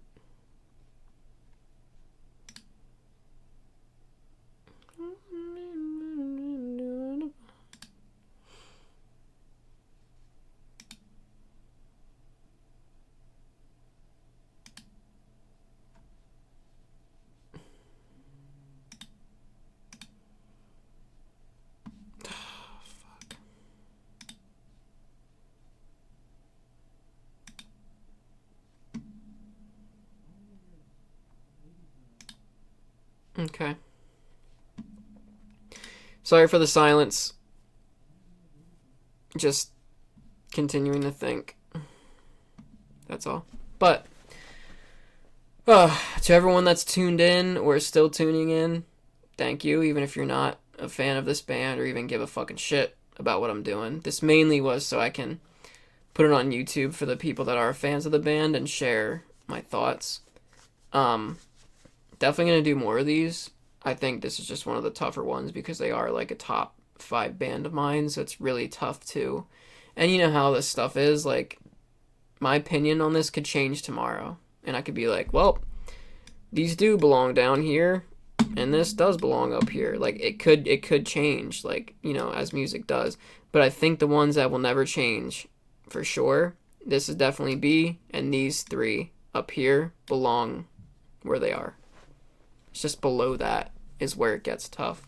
Because if I were to recommend, if I were to ignore the S tiers and the A tiers, and if someone asked me what would you recommend to somebody, it'd be tough for me to choose between Take This to Your Grave, Save Rock and Roll, So Much for Stardust, or even ABAP. It'd be tough. I think the one I'd recommend would be Save Rock and Roll. So maybe it does belong there, but only because it's easy, which is why I don't like it that much. Because it's a simple album. It's very basic. There's nothing super special about it. There's not amazing bridges in the songs. Like, they're very verse 1, verse 2, chorus 2, bridge that just repeats the fucking chorus in a different way, and then chorus 3. It's a very basic album. Whereas So Much for Stardust isn't, but I think the songs on Save Rock and Roll, it has some magic to it. It does, from the time that it came out. It truly does. The whole experience of it was good. So the videos that came out, the time that it came out, it's important. Patrick's vocal ability, amazing as usual. So yeah, I don't think I'd recommend their debut, because like that's for a specific audience, because they don't sound like that. They haven't sounded like that. That's the only album where they sounded like that to that degree. So it would kind of be off-putting, even though that is under their essential albums on Apple Music, that one and Cork Tree, which is crazy because I feel like Infinity should be on there. But that's just where I think it is. That's where I think it is. That's how I'm trying to decide that. If I were to recommend it to somebody, where would they be? I think, honestly, the only stuff that would change, again, would be these would go lower. If anything was to change.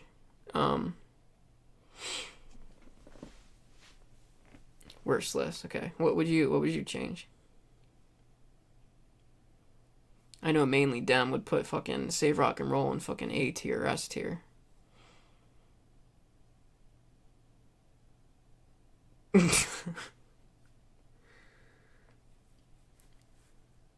cares about the sideburns? That's when he was fucking good. The best. You,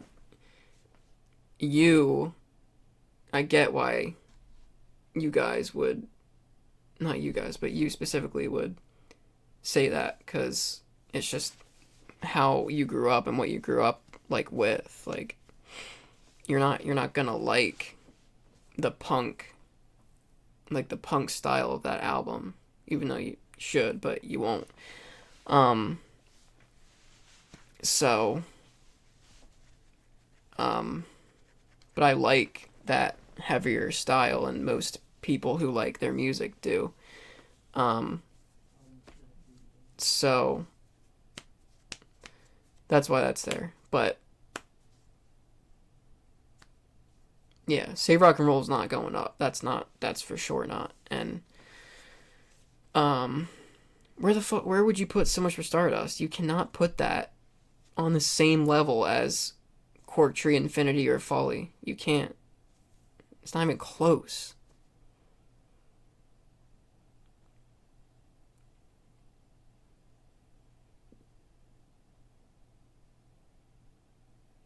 You think Stardust should go lower? You think Stardust is as good as ABAP? Or sorry, you think ABAP is on the same level as Stardust?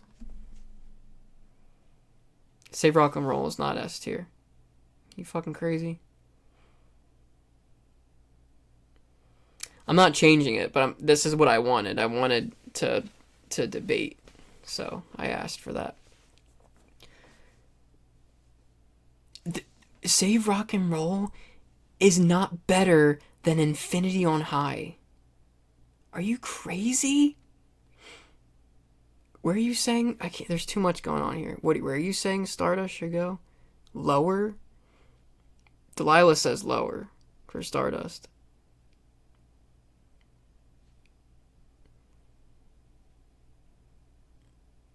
No. No. That's stupid. Mania is not. Mania's like D. The album fucking sucks. No. Alright. Alright. Alright. That's your tier list, I get it. I see it.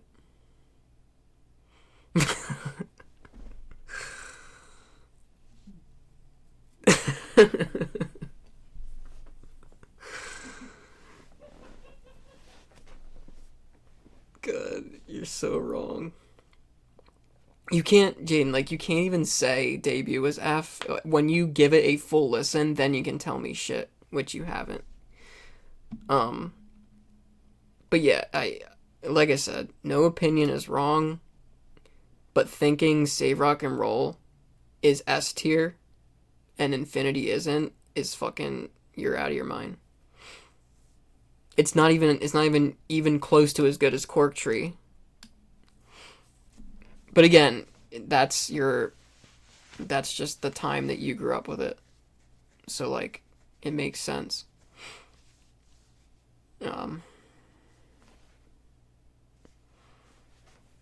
So yeah. That's where everything's staying. And like you're right. Like I said, So Much for Stardust could go lower. And you know what? Like it really could. But then I start thinking, is it as bad? Not even bad. Sorry. Is ABAP that much better than Stardust? Is where I start to question. Like I feel like if we put it like this, maybe, C plus versus C minus. I'd rather listen to Beethoven. You forgot your H. And I can hear you typing from my room. No way. There's definitely an H in there. Am I wrong?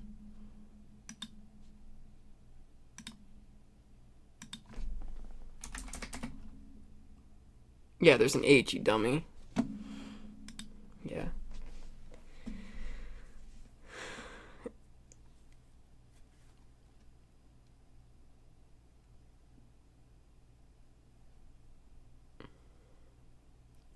What are you saying bruh for? Mainly Dem. You said that So Much for Stardust could go down one.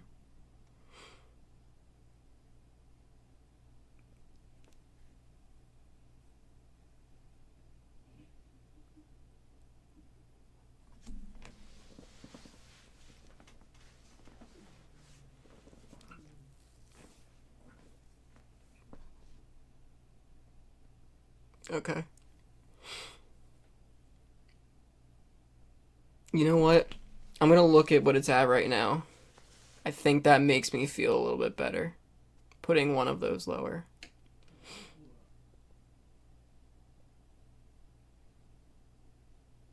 I think.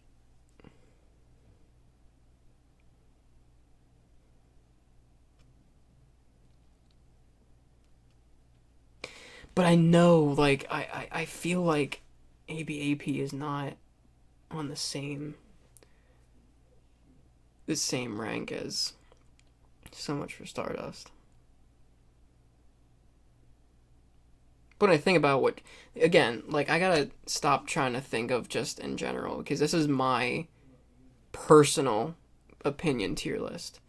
What would I like to listen to? And I feel like I would like to listen to ABAP as much as I would like to listen to Stardust.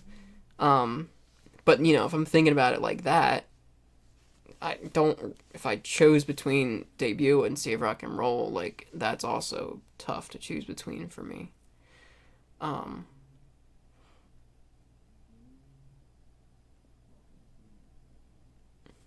tough.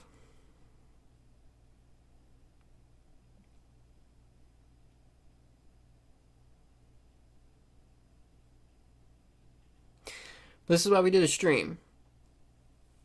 This is why we did a stream. And not just a video, because I knew it was going to take a long time.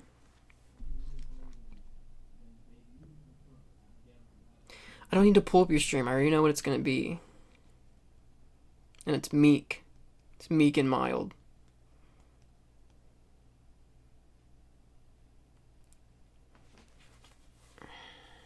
Fuck.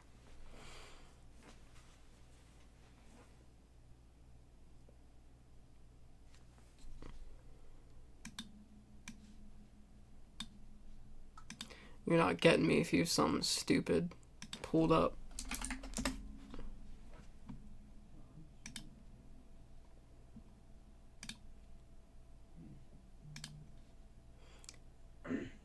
Worst ads.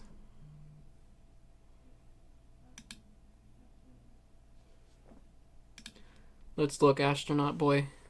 Alright. You didn't even edit the tier categories.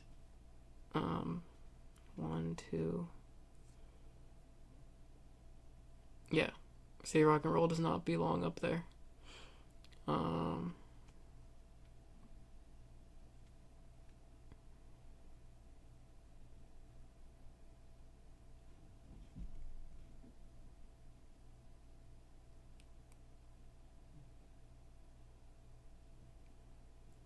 It's not like horrid, but the things that are wrong are really wrong. Fuck. Alright, let's finalize my list first here. Do I still feel good about this? No, I don't.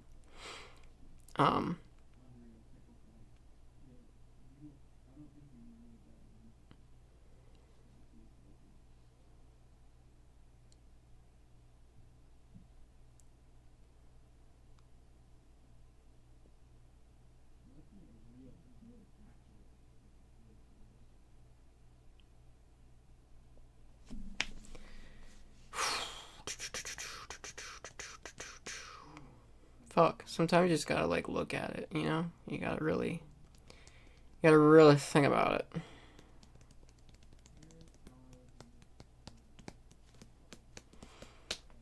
I'd be curious. I don't want to look it up because I don't want it to affect like my decision, and not that it would, but I'm curious what other people would put up for a tier list for it. I mean, I kind of know, but and the thing is like, guys, like, it even feels bad putting it in C tier, but like, these aren't bad albums, or at least So Much for Stardust is not a bad album. It's really not. The only bad album is this, but it's not an F because it's not a complete failure, so I don't feel like it's fair to put it there. That's why this is here, or else I would put it here. This is the only album I'd be like, never listen to if you're trying to get someone into Fall Out Boy. Don't listen to it. So, but I know for sure some people would riot if they saw these two together. But, you know, and like, honestly, like, I would choose to listen to both of these over this.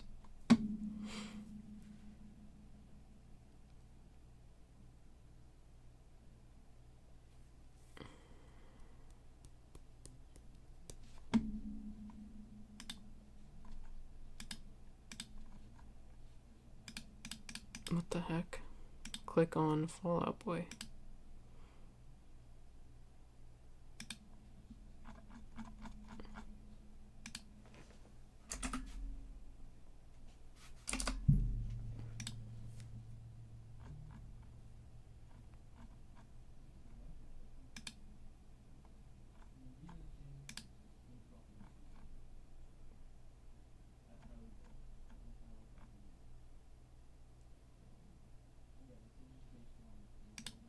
Okay.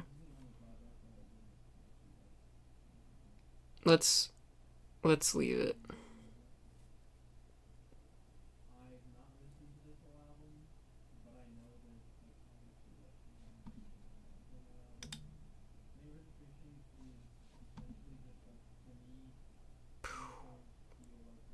Yeah.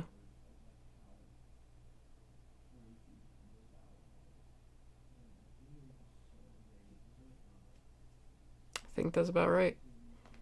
I think that is about right, guys. I really do.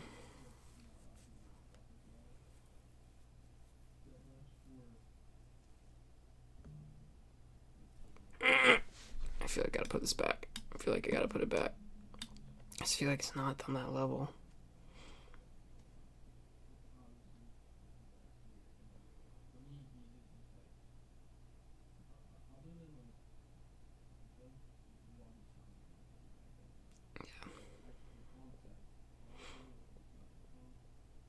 Yep. Yep. I think that's right. I just feel like we keep coming back to this, so it's gotta be right. I think that's it. I think that's it.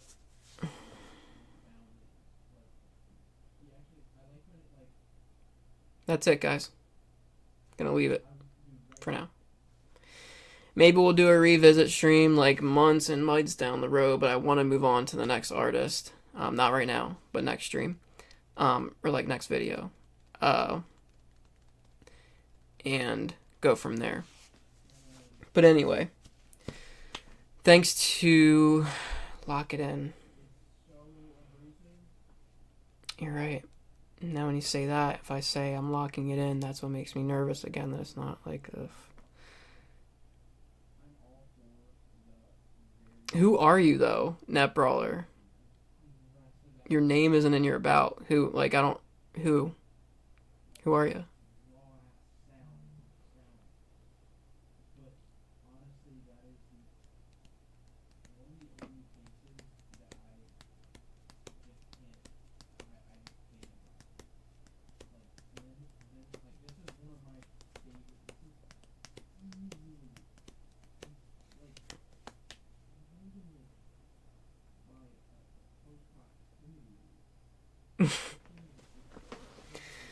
Well, I feel bad for whoever's watching that's not a fan of the band. I feel like I don't think this is very entertaining, but I mainly did this because I was going to edit it into a YouTube video and it was the best way to like film it. So that's why I streamed it. But that's why I was trying to be specific in the title just in case someone didn't want to look at something like this. But oh my god, I'm like thinking about how fucking hard doing a Beatles one would be. Like that's 12 albums. And they're my favorite band of all time. Like I've never actually done a tier list for them, even like for fun on the side. Like, God, if this has been, I feel like I could do a Strokes one no problem. I feel like I could do a Radiohead one no problem. But these guys, Muse,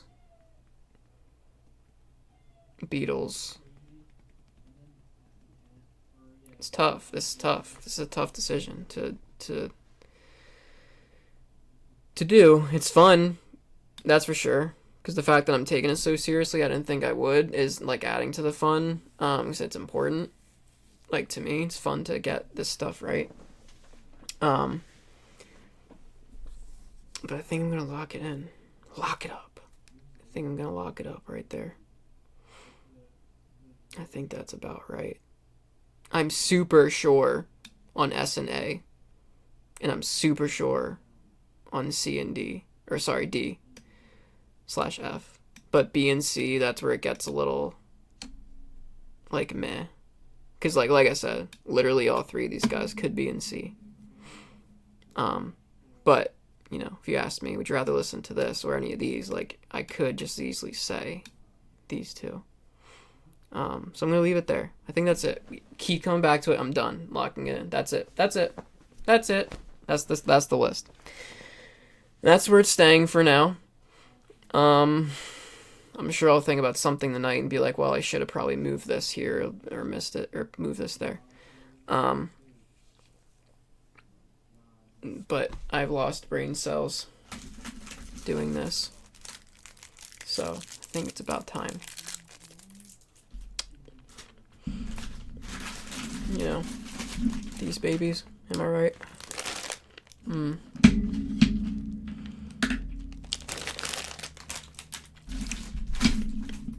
Oh, fuck. No.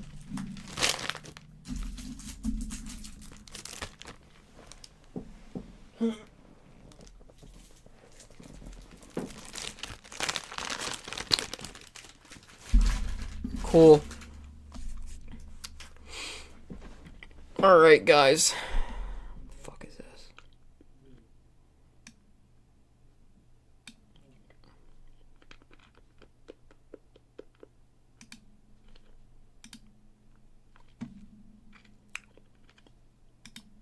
Cannot be reached. Doesn't work. Okay. That's it.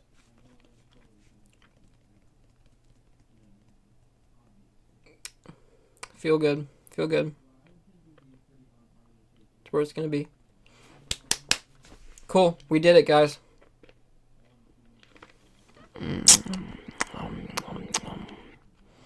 Fall Out Boy tier list is